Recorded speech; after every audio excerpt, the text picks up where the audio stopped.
Jin has these two stances, Zenshin and Zanshin. They can be entered manually with forward 3+4 and back 3+4 respectively. Both have the same moves that come out of them, and both completely crush highs.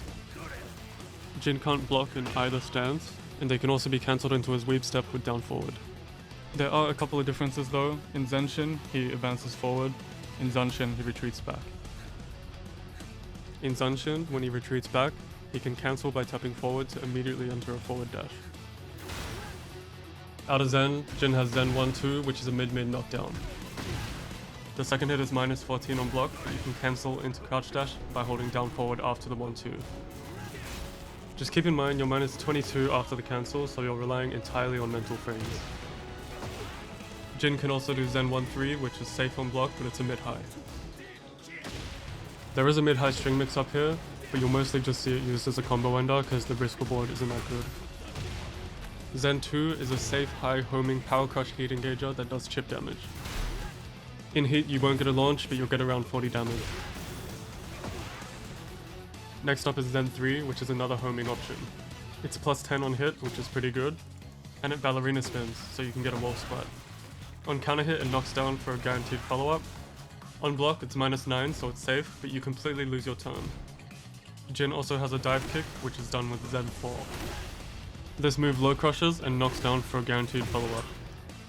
On block it does chip damage and is anywhere from plus 2 to plus 8 depending on how shallow or far the hit was. Very good move, but it's kinda slow on startup and it can be sidestepped pretty easily. Jin's only low from Zen is Zen 1+2. It does a chunky 30 damage, and although it's plus 4 on hit, it leaves the opponent pretty far away after the grab animation. On block it's minus 14, so most characters can't launch you, but it does have an I-24 startup and a pretty obvious animation, so better players are going to duck this on reaction. Jin has another jumping kick with good frames with Zen 3+4. On hit it knocks down with some surprisingly good Oki. The frames and pushback depend on how shallow the move hits. Point blank it's plus 9 with not a lot of pushback, and at tip range it's plus 15 with a lot of pushback. At the wall you get a wall stagger which gives you more frame advantage. Again, how much you get depends on when you hit them. This move low crushes as well, but it can be ducked because it's a high. You can also hold down forward after the 3+4 to transition into breaking step. And it is very susceptible to side steps. The last move from stance is Zen up 1. This is a super evasive normal hit launcher, and it's also his fastest move from stance at I-14. While Jin's practically invincible during the attack animation, it is minus 16 on block, so be careful.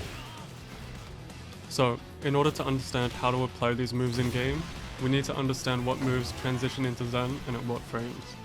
I'll quickly show you all the moves and the numbers, but don't worry, I'll make sense of it all and give you a game plan afterwards.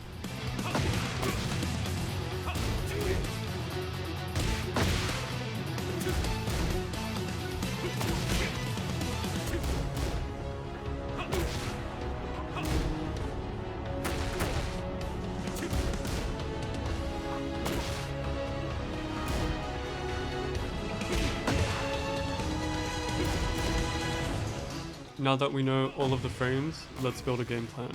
The first thing to note is that on hit, all of your standing Zen transitions have huge plus frames. I don't know why while standing 1-2 has such bad frames, but let's just ignore that one for now.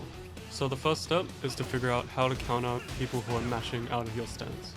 The way we do this is by knowing our frame traps. And because every standing Zen transition is at least plus 9 on hit, we know that Zen 3, Zen 1, and Zen up 1 are all frame traps. All that means is that after landing a standing Zen transition, your opponent won't be able to interrupt those moves. If you can't remember the hit frames for every transition, you can at least know that these 3 will always work. Out of those 3 frame traps, Zen 3 is definitely the safest option, as not only will it counter hit for 40 plus damage, it covers sidesteps too, and even if you're wrong and they don't mash, you're still safe at minus 9. If we want to get more specific, we can look at moves with a bigger frame advantage than just plus 9. For example, one of Jin's key moves, forward 4, is plus 11 on hit when transitioning into Zen. That unlocks 2 more frame traps for us, which is Zen 2 and Zen 3+4. The thing is these are both highs, so if they dick jab, it's not going to work. 2-4 forward is another one of Jin's key moves, which you'll be using a lot. It's plus 14 on hit when transitioning into Zen, but that doesn't really change much. It just means that Zen 1+2 is going to trade with dick jabs. So it turns out that more frame advantage above +9 doesn't do too much for us, so we should, for the most part, be using Zen 3 to frame trap. If you do have a hard read, you can do Zen up 1, just remember it's -16 on block, but the reward is much higher. So what if your opponent is using armor instead? Well, armor becomes active on the 7th frame, which means if we want to frame trap them still, we have to do it 4 frames earlier. Luckily for us, for the most part, we're already doing that. Except for forward 3-3 and back 3 when transitioning into Zen, you'll need to use up 1 if you want to hit them before their armor activates. But to be honest, that situation probably is never going to happen to you, so just using Zen 3 as a frame trap is your best bet. Now, what if they're just holding back and blocking? If you do Zen 3, you're left at -9, which isn't ideal. So instead of that, we'll choose options that give us the best reward, which come in the form of chip damage and frames. And those moves are Zen 4 and Zen 3+4. Zen 3+4 will give us the most reward, but just be careful because it's a high. One weakness both of these moves share is they can be sidewalked to the left by most characters, even at +14. So just remember, your homing moves are Zen 3 and Zen 2. Aside from Zen moves, don't forget you can transition into a crouch dash with down forward. Here your options are endless. You can mix up Hell Sweep and CD1, while standing 3 if you want to be safe, but just be aware that you gain these extra options for a price. Transitioning into crouch dash takes time, and gives your opponent the chance to be able to armor, sidestep, or interrupt in some cases. To avoid all of those things from happening, all you need to do is condition your opponent by showing them a faster option, before going for a crouch dash mix-up. So, now that we understand what to do when our Zen transitions hit, what do we do when they're blocked? The first thing to know is that if your Zen transition was blocked, you no longer have any frame traps. Because of this, it's likely the best option to just block as fast as you can. You do this by entering the crouch dash and then cancelling it with up back as fast as you can. It's pretty tricky, but it's actually possible for forward 4 into Zen to be completely safe with a frame perfect cancel.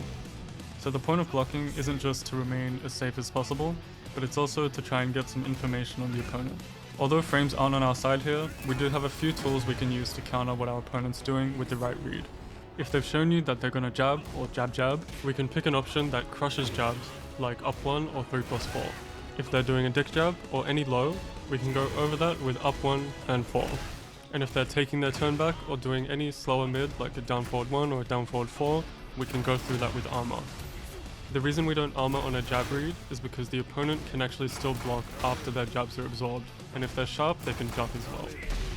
If your opponent isn't pressing a button or taking their turn back after your Zen transition is blocked, you have a lot more freedom with your options. You can go for a Zen move like Zen 4 to continue your pressure. You can go into crouch dash and mix them up. You can Zen cancel into a counter hit or a poke. There's really endless things you can do if they're just holding back. You don't actually have any frame advantage, so your opponent has plenty of time to sidestep whatever option you choose. So just remember, you have safe homing options if you think they're going to sidestep. The last thing we'll be covering is how to play against Jin Zen stance. If you watch the whole video, you probably have some idea, but I'll try to simplify it for you. If Jin's transitioning into Zen on hit, your options are pretty limited because he has so many plus frames.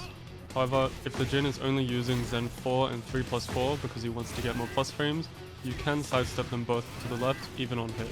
I would not recommend randomly sidestepping or randomly ducking unless you have a read. If he's transitioning on block, you can actually punish him if his Zen cancel isn't fast enough. Doing a 1 jab will beat every option except 3+4 and up 1, and doing a down forward 1 will beat everything except armor. You kinda want to interrupt him sometimes with jab or down forward 1, so that he doesn't just freely pressure you even though he doesn't have plus frames. He'll have to use up 1 or armor to get around it, which both can be punished. Interrupting him will also stop him from going into a crouch dash mix-up, so that's one less thing to worry about. If you don't want to take that gamble, you can sidestep left duck, which will beat everything except Zen 3. The only downside is if you sidestep duck, he can freely go into crouch dash and mix you up. Your sidestep won't be effective if he goes into crouch dash unless you do a delayed sidestep. The most important thing is to just pay attention to what Jin does when he enters Zen on hit and on block. And if you have no information on your opponent, you can either cycle through these options, or you can just block, see what he does, and keep it in mind for next time. That's all I got. Thanks for watching. Bye.